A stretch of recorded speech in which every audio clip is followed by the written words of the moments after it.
d'abord, il faut commencer par avoir une politique économique qui a pour objectif principal la lutte contre le chômage, ce qui n'est pas le cas. Ce qui n'est pas le cas en Europe, hein, c'est pas spécialement un problème franco-français. Et puis ensuite, il faut évidemment utiliser l'arme fiscale, hein. Je veux dire, on a beaucoup, en réalité, réduit les taux de prélèvement sur les revenus les plus élevés, donc il est temps de revenir là-dessus.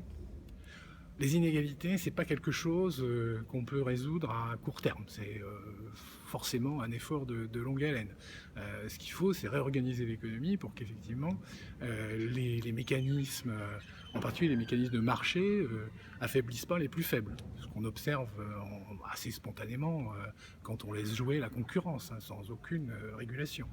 Et donc il y a un problème, effectivement, pour retrouver des régulations économiques qui fassent qu'on ait à la fois suffisamment de liberté pour que les initiatives puissent se développer, pour qu'il y ait de la créativité, mais que ça ne se fasse pas au détriment des moins favorisés, de ceux qui ont moins de ressources, le moins de capacités.